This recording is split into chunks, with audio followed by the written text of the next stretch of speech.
जब सेना third Prince को चेक करती है ना तो उस हालवे में सच में थर्ड प्रिंस प्रैक्टिस ही कर रहा था। वो सोचती है ये अपने स्टेप्स की प्रैक्टिस कर रहा है। अच्छा, लेकिन तभी पीछे से कोई सर्वेंट आता है। वो कहता है, माय लेडी, क्या मैं आपसे बोल सकता हूँ आप आधी रात को यहाँ पर क्या कर रही हैं? तो सेना कहती है, नहीं नहीं, कुछ भी सीरियस नहीं है, मैं तो यहाँ पर इसलिए आई थी क्योंकि मुझे भूख लगी थी और बैंक्वेट हॉल की लाइट जली हुई थी तो मैं देखने के लिए आ गई। वो कहता है, अच्छा, हिज हाइनेस थर्ड प्रिंस ने मेंशन किया था कि वो पूरी रात प्रैक्टिस करेंगे। तो वो सोचती है, अच्छा तो ये सुबह होने तक प्रैक्टिस कर रहे हैं ताकि कल वाली गलतियां दोबारा न दोहराए। लेकिन क्या सच में इसको इतनी प्रैक्टिस करने की जरूरत है? तो वो सर्वेंट कहता है, by the way my lady, अगर आपको भूख लगी है तो मैं आपके लिए डिजर्ट ले आऊं? वो कहती है, डिजर्ट? वही जो डचेस लेकर आई थी? तो वो सर्वेंट कहता है, जी बिल्कुल, अगर आप अपने कमरे तक चली जाए ना तो मैं आपको ला के दे दूंगा। तो तब वो कुछ सोचती है, वो कहती है, मेरे कमरे के बजाय क्या तुम बैंक्वेट हॉल में वो डिजर्ट ला सकते हो? वो कहता है, जी मैं समझ गया। और तब वहां पर बैंक्वेट हॉल में थर्ड प्रिंस वो प्रैक्टिस किए जा रहा था। वो सोचता है अकेले में प्रैक्टिस करना कितना मुश्किल लगता है ना। लेकिन तभी उसका स्टेप मिस होता है और वो नीचे गिरने लगता है। लेकिन तब उसको तो चीखें निकल रही थी। वो कहता है, अपने पाँव से हट के कौन नीचे गिरता है? लेकिन तभी वहां पर सेना आती है और उसको बचा लेती है, बिल्कुल किसी हीरो की तरह। तो वो कहता है, लेडी मेल्टन, लेकिन तभी वो उससे दूर होता है। वो कहता है, आखिर आप यहाँ पर क्या कर रही हैं? लेकिन तब सेना वो दिल में सोचती है, इसने तो अपने स्टेप बड़े इंप्रूव कर लिए हैं। लेकिन उससे कहती है, आप तो फिर से वही गलती कर रहे हैं योर हाइनेस। लेकिन तभी वो अपना मुंह बंद कर लेती है। वो सोचती है, मैं सोचती कुछ और हूँ, बोलती कुछ और हूँ। लेकिन थर्ड प्रिंस कहता है, हाँ बिल्कुल, मैं प्रैक्टिस करा था। लेकिन आखिर आप रात के इस वक्त यहाँ पर क्या कर रही हैं? तो वो कहती है, मैं तो चॉकलेट टार्ट खाने के लिए आई थी। वो कहता है, क्या इस वक्त बैंक्वेट हॉल में? लेकिन तभी वहां पर सर्वेंट की आवाज आई थी, माय लेडी, मैं डिजर्ट ले आया हूँ, तो क्या मैं यहाँ पर रख दूँ? वो कह दिया, ठीक है। और थोड़ी देर बाद उन्होंने वहां पर डिजर्ट रख दिया था। लेकिन तब थर्ड प्रिंस कहता है, क्या आपको पता था मैं यहाँ पर हूँ, फिर भी आप यहाँ पर खुद आई हैं? तो वो कहती है, अहम वेल, मैं चाहती मैं आपकी हेल्प करूँ योर हाइनेस। तो थर्ड प्रिंस कहता है, एक्सक्यूज मी, आप मेरी हेल्प करना चाहती थी? लेकिन तब वो आगे बढ़ते हुए कहती है, ठीक है, अगर आपको मेरी हेल्प नहीं चाहिए तो मैं बस चलती हूँ। तो वो उसका हाथ पकड़ते हुए कहता है, नहीं नहीं, मुझे हेल्प चाहिए, मैं तो बस सरप्राइज हो गया था, मुझे लगा था आप मुझसे नफरत करती हैं माई लेडी। तो सेना कहती है, मैं आपसे नफरत नहीं करती योर हाइनेस। वो कहता है, सच में? वो तो सस्पिशियस हो रहा था। लेकिन तभी वो गहरी सांस लेती है और कहती है, ठीक है, पहले हम डिजर्ट खाते हैं, उसके बाद फिर से हम प्रैक्टिस करेंगे। और तब उसने उसको बता दिया था, मुझे लगा था कि आप मुझसे नफरत करती है, लेकिन उसने कहा था, मैं तो जेलस हो रही थी कि तुम डचेस के ज्यादा करीब हो।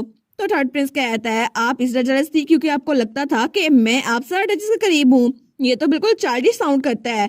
वो कहती है, मैं जानती हूँ, लेकिन योर हाइनेस, क्या आपको उनकी अटेंशन अच्छी नहीं लगती? और वैसे भी डांस प्रैक्टिस के दरमियान भी आप अक्सर डचेस को देखते रहे थे। तो थर्ड प्रिंस कहता है, माय लेडी, प्लीज ऐसे बात मत करे, अगर ड्यूक ने सुन लिया ना, उनको गलतफहमी हो गई तो मैं तो उनके हाथों मारा जाऊंगा।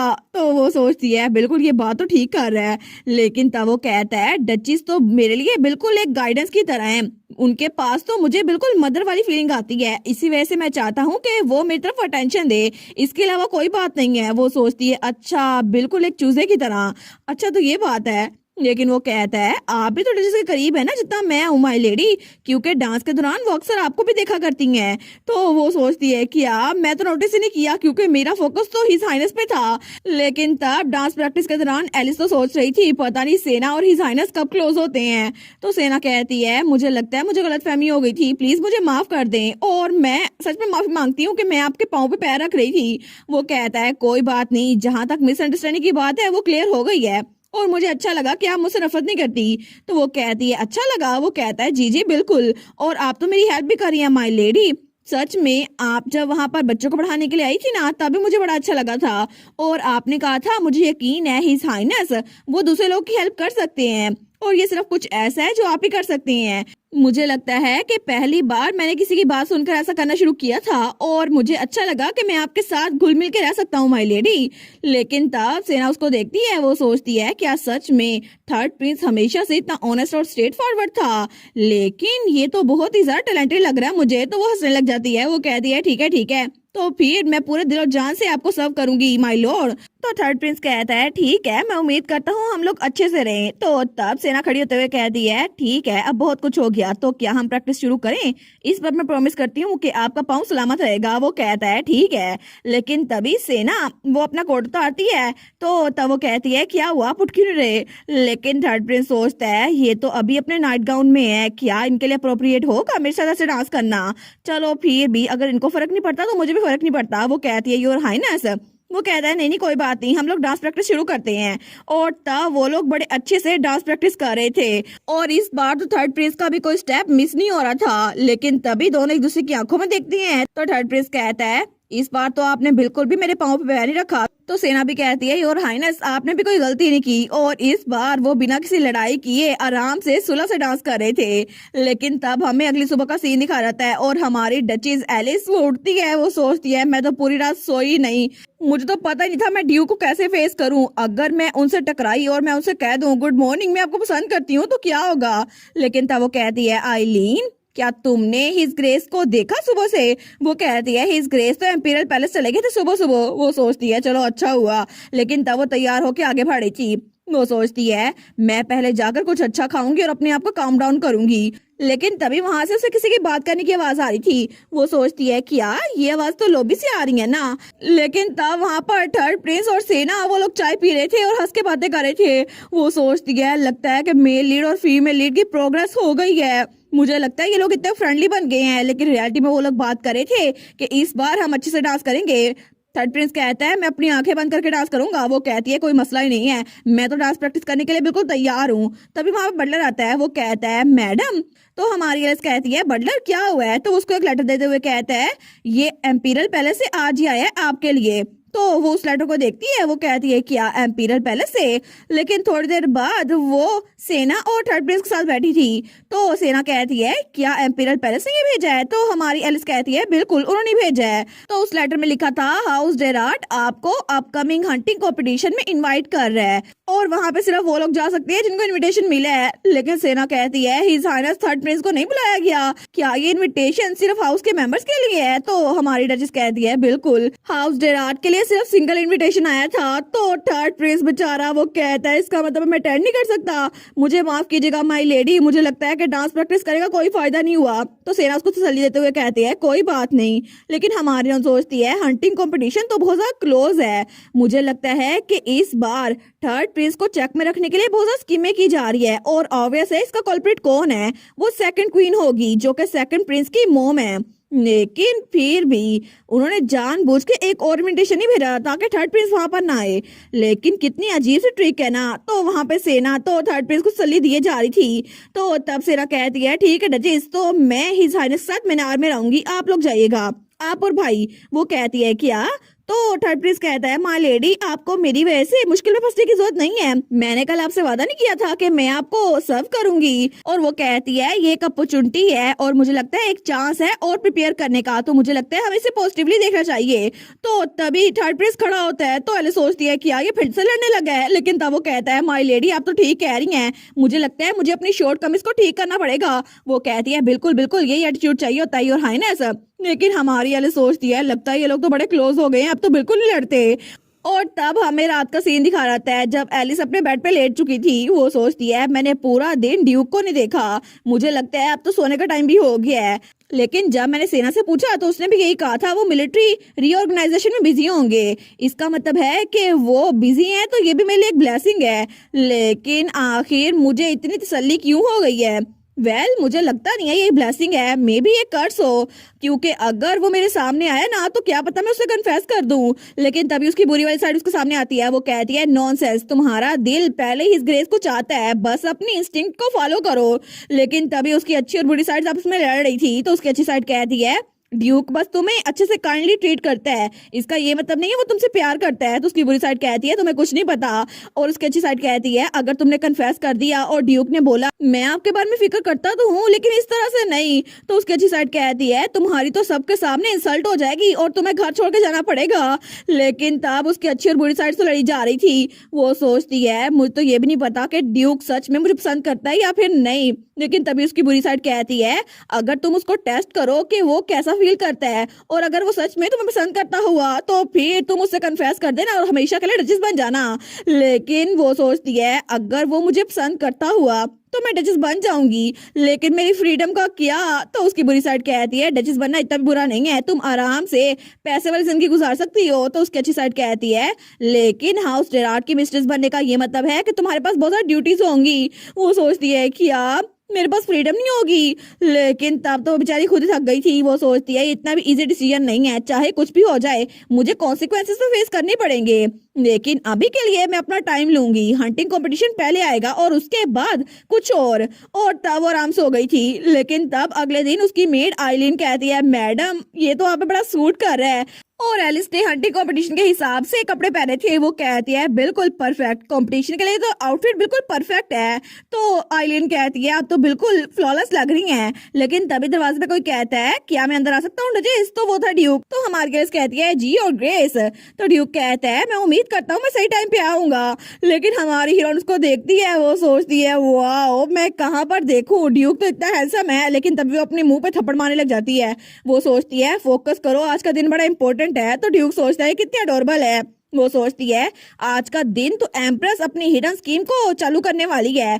ओरिजिनल स्टोरी के हिसाब से लेडी रोजेटा जो कि वाई काउंटर्स है, उनको हंटिंग के दौरान एक एरो लगेगा और इसी वजह से सबको लगेगा कि वो हंटिंग ग्राउंड में गलती से आ गई हैं। लेकिन ये सब कुछ कोई गलती एक्सीडेंट नहीं था, ये सब कुछ करवाया था एम्प्रेस ने। और हैसिस उसका लॉयल हाउंड जो कि जानबूझ के उस लड़की को हार्म करेगा और फिर इसको एक्सीडेंट बना देगा। लेकिन आज का दिन तो हैसिस को पकड़ने के लिए बिल्कुल इम्पोर्टेंट है, और ये प्रूफ कि उसके पास एक लॉकेट है और उस लॉकेट के अंदर एम्प्रेस की फोटो है, क्योंकि वो एम्प्रेस को पसंद करता है, इसी वजह से उसके साथ लॉयल है।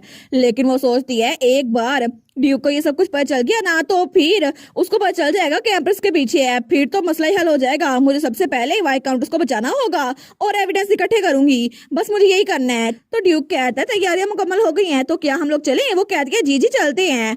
और थोड़ी देर बाद हमें हंटिंग ग्राउंड का सीन दिखा जाता है और तभी वहां बग्गी में हमारे ड्यूक और डचेस आ रहे थे। थोड़ी देर बाद ड्यूक बाहर निकलता है और डचेस को बाहर निकलने में हेल्प करता है। लेकिन तभी हर कोई उनके बारे में बातें करना शुरू हो गया था। वाओ हाउस जेरार्ड सच में इस पर पार्टिसिपेट कर रहा है। मुझे लगा था ड्यूक की फैमिली को गैदरिंग में बिल्कुल भी इंटरेस्ट नहीं है। तो हमारी एलिस सोचती है एज एक्सपेक्टेड सब लोग की अटेंशन हमारी तरफ है। लेकिन ड्यूक कहता है माई लेडी क्या मैं इन लोग को चुप ना करवा दूं? वो तो बड़ा गुस्से में लगा था। हमारी एलिस कहती है क्या? वो कहता है बस थोड़ी देर की बात है, आप तो अनकंफर्टेबल लग रही हैं। वो कहती है नहीं नहीं ये तो बहुत बुरा जोक है। लेकिन तब उसका हाथ पकड़ते हुए कहता है एलिस मुझे माफ कर देना, क्योंकि अब तो मेरे साथ हो ना तो सब लोग तुम्हें घूरेंगे ही, आफ्टर ऑल तो मेरी वाइफ जो हो। वो सोचती है वाइफ ये कितना अच्छा साउंड कर रहा है। लेकिन तभी हर कोई बातें कर रहा था। सच में लगता है कि ड्यूक अपनी वाइफ को बड़ा पसंद करते हैं, लेकिन आखिर वो रॉयल इवेंट में क्या कर रहे हैं? मुझे लगता है वो थर्ड प्रिंस को सच में सपोर्ट कर रहे हैं, और इनको देखकर तो लगता है ये लोग मेन कैरेक्टर हैं। तो हमारी ये सोचती है मेन कैरेक्टर? बिल्कुल भी नहीं, मेन कैरेक्टर तो सेना और थर्ड प्रिंस होंगे, क्योंकि कंपटीशन तो उनका चांस था डेब्यू करने का। लेकिन इस बार वो दोनों यहाँ पर नहीं आए, उनकी जगह हम दोनों हैं, इसलिए सबको लग रहा है कि मेन कैरेक्टर हम हैं। तो ड्यूक कहता है आप तो डिसअपॉइंटेड लग रही हैं कि हिज हाइनेस नहीं आ सके, फिक्र ना करे वो जल्दी आ जाएंगे। तो हमारी एलिस कहती है सच में? लेकिन कैसे? वो कहता है हंट के बाद एक बैंक्वेट रखी जाएगी और उसको सब लोग ज्वाइन करेंगे, चाहे उनको इनविटेशन मिला हो या फिर नहीं। वो कहती है एक बैंक्वेट? तो ड्यूक कहता है आपको नहीं पता, मुझे लगा शायद सेना ने आपको बता दिया होगा, ये इंपीरियल विला में होगी। वो सोचती है ये तो ओरिजिनल स्टोरी में था ही नहीं। लेकिन एक मिनट बैंक्वेट, लेकिन क्या ये सच में हो सकता है? अगर हेसिस ने आज मर्डर अटेम्प्ट किया तो फिर पूरा सीन वो तो खत्म हो जाएगा ना। तो क्या थर्ड प्रिंस और सेना बैंक्वेट अटेंड कर पाएंगे? तो ड्यूक कहता है माय लेडी क्या आपको कोई बात तंग कर रही है? तो वो सोचती है मुझे माफ कीजिएगा योर ग्रेस, लेकिन ये किसी की जिंदगी की बात है, अगर आज मैंने हेसिस को ना पकड़ा ना तो मुझे कोई चांस नहीं मिलेगा। वो कहती है योर ग्रेस आपने एक बार मुझसे कहा था ना कि मैं आपको जो कुछ मर्जी बताऊं आप उस पर यकीन कर लेंगे। तो ड्यूक कहता है बिल्कुल। वो कहती है ठीक है मुझे बस यही चाहिए था। ठीक है तो अब चलते हैं। और वो उसको लेकर आगे बढ़ी थी, लेकिन ड्यूक तो उसको देखकर ब्लश करा था। वो सोचती है मैं कितनी बोल्डली यहाँ पर एंटर हो गई हूँ ना, लेकिन अब सबकी नजरें मुझ पे ही है और मैं तो बिल्कुल किसी छोटे से जानवर की तरह लग रही हूँ सबके सामने। और सारी की सारी लड़कियां घूर घूर के हमारी एलिस को ही देखी जा रही थी। तो हमारी एलिस तो बड़ी नर्वस थी। वो सोचती है कितना डरावना है ना ये सब कुछ। ये बैंक्वेट हॉल तो जेंडर के हिसाब से डिवाइड किया गया है, इसी वजह से मैं तो ड्यूक के साथ में नहीं रह पाई, इसी वजह से मुझे ये खुद ही हैंडल करना पड़ेगा। लेकिन यहाँ पर तो इतनी सारी लड़कियां हैं और हर कोई मुझे ही देखी जा रहा है, फिर भी मुझे वाइकांटोस को ढूंढना होगा और उसके पीछे जाना होगा। तभी वहां पर सेकंड क्वीन आती है, वो कहती है डचेस डेराट आप कैसी हैं? तो हमारी सोचती है देखो सही, मुझसे मिलने के लिए सब में से कौन आया? Second queen. लेकिन तब वो उठते हुए कहती है मैं आपको ग्रीट करती हूँ योर मैजेस्टी। तो क्वीन कहती है आप तो अच्छी लग रही हैं, मैंने तो टी टाइम के अलावा आपको पिछली बार से देखा ही नहीं। वो सोचती है बिल्कुल, क्योंकि तब मुझे ड्यूक वहां से ले गया था। लेकिन वो कहती है हर मैजेस्टी क्या आप भी अच्छे से रह रही हैं? तो सेकंड क्वीन कहती है ऑफ कोर्स, रिसेंटली ड्यूक ने मिलिट्री का चार्ज संभाल लिया है तो इसी वजह से मुझे तो बड़ा अच्छा लग रहा है। वो सोचती है देखो सही, मुंह पे झूठ बोल रही है। लेकिन तभी वो कहती है ऐसा लगता है बहुत सारे लोग आपसे दोस्ती करना चाहते हैं, तो आप नोबल लेडी से मिलती क्यों नहीं है? तो हमारून कहती है जी। लेकिन तभी एक लड़की उसके पास आती है, उसका हाथ पकड़ते हुए कहती है आपसे मिलना बहुत खुशी की बात है। और बहुत सारी लड़कियां उसके इर्द गिर्द जमा हो गई थी। वो कहती है हमने तो आपके बारे में जो रूमर सुनी थी ना बिल्कुल सच है। डचीज आप तो बहुत ही जरा क्यूट है, हमें तो लगा था ड्यूक कभी भी शादी नहीं करेंगे, लेकिन आप तो बहुत ज्यादा प्यारी हैं। तो हमारे सोचती है एक मिनट, मुझे लगा ये सारी मुझ में अनइंटरेस्टेड हैं, लेकिन ये लोग सिर्फ बात करने का सही टाइम ढूंढ रही थी, तो वो लोग उसको पकड़े हुए थी। तो उनमें से कोई कहता है आप कितनी क्यूट है ना, दूसरी कहती है आप कितनी फाइन है। लेकिन वो सोचती है पता नहीं एम्प्रेस कैसा रिएक्ट करेगी, और जब वो एम्प्रेस को देखती है ना तो वो तो दूर बैठी हुई थी, उसको देखकर स्माइल कर रही थी। लेकिन तभी सारी लड़कियां उसके इर्द गिर्द जमा थी। वो कहती है इधर आए ना हमारे साथ बैठे। तो हमारे सोचती है मेरे पास करने के लिए अपने भी काम है, आखिर मैं इनके साथ बैठ के बातें क्यों करूं, ये लड़कियां मुझे छोड़ती क्यों नहीं है। और इसी के साथ ये वाला पार्ट यहीं पर ख़त्म। तो आप लोग बताइएगा आप लोग को ये पार्ट कैसा लगा, और वीडियो को लाइक और चैनल को सब्सक्राइब लाजमी कीजिएगा। बाकी वीडियोस का लिंक भी स्क्रीन पर नज़र आ रहा होगा, तो काइंडली उनको भी चेकआउट कर ले। और thank you so much for watching my videos. Stay safe, bye bye.